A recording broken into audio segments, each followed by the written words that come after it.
Hello everyone. आज हम बात करेंगे लंग कैंसर के बारे में। लंग कैंसर, अगर हम बात करें कि कैंसर की बीमारी में पूरी दुनिया में सबसे ज़्यादा जिसको हम कहते हैं कि किलर डिजीज़ बिकॉज सबसे ज़्यादा जो पेशेंट्स की डेथ है वो लंग कैंसर की वजह से होती है, particularly in the cancer patients. अब बात अगर हम करें अपने देश की, हमारे देश में सबसे ज़्यादा लंग कैंसर के जो केस हैं वो पाए जाते हैं और सबसे ज़्यादा डेथ भी जो है वो लंग कैंसर की वजह से होती है। बट मेन थिंग इज़ कि 80 to 90% जो लंग कैंसर के पेशेंट्स हैं वो प्रिवेंटेबल होते हैं। प्रिवेंटेबल मीन्स वो उन वजह कारणों की वजह से हो रहे हैं जिनको हम प्रिवेंट कर सकते हैं, like smoking, tobacco. These two are the very common causes in our country. तो अगर कोई स्मोकिंग कर रहा है या टोबैको च्यू करता है तो उनको लंग कैंसर होने के कंपैरेटिवली चांसेस ज़्यादा होते हैं, और that is the most common you can say aetiological factor for the lung cancer. और सबसे बड़ा चैलेंज लंग कैंसर के पेशेंट्स में ये होता है कि जो लंग कैंसर है वो जनरली स्टेज 1 या स्टेज 2 में डायग्नोज ही नहीं हो पाता। उसके कुछ कारण हो सकते हैं।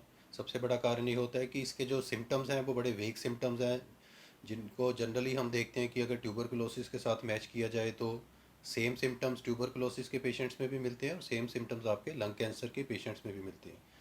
तो इनिशियली या तो पेशेंट उस चीज़ को इग्नोर कर देता है, या फिर जो जनरल फिजिशियंस हैं या अगर हम बात करें पर्टिकुलरली रूरल इंडिया की, तो जो गांव के या दूर दराज इलाकों के लोग हैं तो वो जनरली इस चीज़ को इवेल्युएट ही नहीं कर पाते, और जब तक वो स्पेशलिटी सेंटर में पहुंच पाते हैं और जब तक उनका इन्वेस्टिगेशन हो के प्रॉपर डायग्नोज बन पाता है तब तक ऑलरेडी काफ़ी देर हो चुकी होती है। पर्टिकुलरली अगर हम बात करें कि लंग कैंसर के सिम्टम्स क्या क्या हो सकते हैं।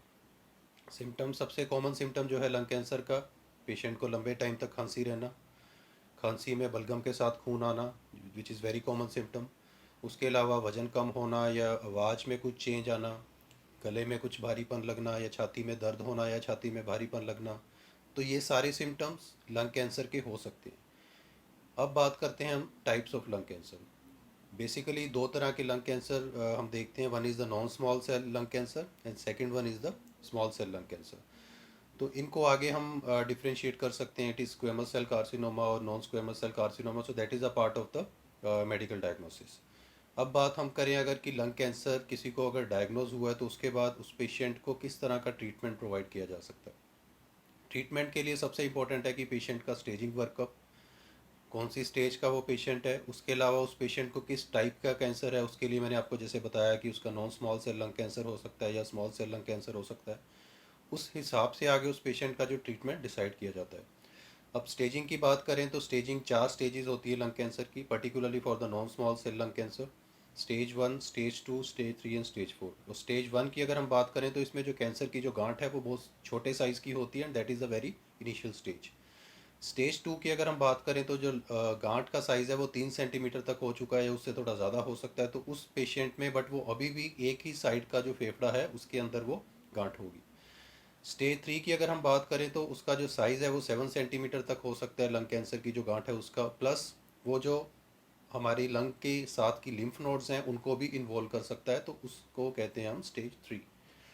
स्टेज 4 की अगर बात करें तो स्टेज 4 का जो लंग कैंसर है उसमें पेशेंट का जो कैंसर है वो एक फेफड़े से फैल के दूसरे फेफड़े तक जा चुका हो सकता है, या फिर वो बॉडी के किसी दूसरे पार्ट में, जिसको हम कहते हैं कि मेटास्टेसिस हो गई, ये कहीं और फैल चुका है।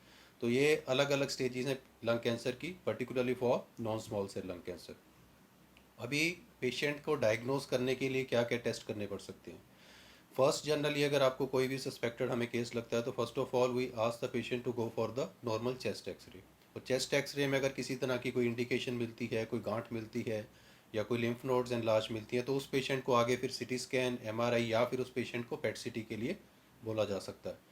अब बात करने की, उसका कंफर्म डायग्नोस करने के लिए हमें पेशेंट की लंग बायोप्सी करनी पड़ती है। लंग बायोप्सी करने के अलग अलग तरीके हैं, या तो उस पेशेंट को ब्रोंकोस्कोपी के थ्रू बायोप्सी की जा सकती है, जिसमें एक ब्रोंकोस्कोप, जिसको हम सांस वाली जो नाली है उसके थ्रू एक दूरबीन डाल के उसमें से पेशेंट का जो कैंसर का पीस है निकाल के उसको एग्जामिन किया जा सकता है।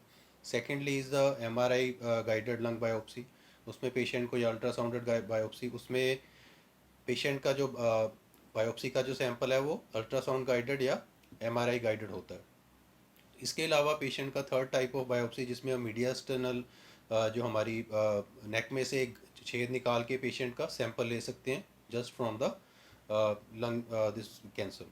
तो ये अलग अलग तरीके से पेशेंट की बायोप्सी की जा सकती है। बायोप्सी होने के बाद कुछ और एडवांस टेस्ट होते हैं जिनमें हम आईएससी मार्कर्स कहते हैं, या पेशेंट की आगे फर्दर मोलिकुलर बायोलॉजिकल इन्वेस्टिगेशन हो सकते हैं। तो उस हिसाब से पेशेंट के एक्सटेंसिव ट्रीटमेंट अगर हम देखना चाहें या एक्सटेंसिव डायग्नोसिस करना चाहें पेशेंट का, तो उसमें जेनेटिक म्यूटेशन चेक करने के लिए तो ये सब टेस्ट पेशेंट के करने पड़ सकते हैं। अब अगर हम बात करें कि इस लंग कैंसर की ट्रीटमेंट की क्या ऑप्शंस हैं, ट्रीटमेंट ऑप्शंस अगर कन्वेंशनल मोड ऑफ ट्रीटमेंट की हम बात करें तो उसमें इनिशियली पेशेंट का अगर स्टेज 1 में डायग्नोज है या ट्यूमर का साइज़ काफ़ी छोटा है, तो उस पेशेंट को सर्जिकल ट्रीटमेंट के थ्रू भी निकाला जा सकता है उस गांठ को। But I told you in the earlier part of this video कि जनरली 80 to 90% लंग कैंसर के पेशेंट जो हैं वो स्टेज 3 या स्टेज 4 में डायग्नोज होते हैं, बिकॉज इनिशियली सिम्टम्स बहुत कम होते हैं, या अगर होते हैं तो उसको इजीली लंग कैंसर की तरफ डायग्नोसिस बनाया नहीं जा पाता। उसके अलावा कीमोथेरेपी या कुछ targeted therapy conventional mode of treatment में होती हैं, जिससे डिपेंडिंग अपॉन द म्यूटेशंस या उसके हिसाब से the oncologist will decide upon that. अगर हम बात करें अल्टरनेटिव मोड ऑफ ट्रीटमेंट की, अगर होम्योपैथिक पॉइंट ऑफ व्यू से बात करें तो there are very good medicine which are having a very specificity for the lung cancer. अब कैंसर का ट्रीटमेंट पेशेंट की स्टेजिंग पे डिपेंड करता है, तो ट्रीटमेंट का जो आउटकम है वो भी इसी पे डिपेंड करेगा कि हम किस इंटेंट से पेशेंट का ट्रीटमेंट कर रहे हैं, कि उस कैंसर को हम ठीक करना चाहते हैं या उस कैंसर को हम दबा के रखना चाहते हैं ताकि पेशेंट की लाइफ को एक्सटेंड किया जा सके। तो इन सब को इवेल्यूएशन के बाद last part comes out of the treatment is the CAM immunotherapy, जिसमें हम कुछ टारगेटेड इम्यूनोथेरेपी मेडिसिन यूज़ करते हैं which are having very high specificity for the particular lung cancer. तो उस हिसाब से पेशेंट का ट्रीटमेंट होता है। But overall I am telling you that अगर आपको किसी तरह का भी कोई ऐसी इनिशियली सिम्टम लगता है जो लंग कैंसर की तरफ इशारा कर रहा हो, तो you should immediately contact your doctor, because lung cancer if it is being diagnosed in the initial stage can have a very good outcome, but अगर वो स्टेज 3 या स्टेज 4 में जब ऑलरेडी बहुत देर हो चुकी होती है, डायग्नोसिस होता है, तो outcomes are very poor. And I told you that this is the highest killer cancer in the world, not only in our country but also in the world. Thank you so much.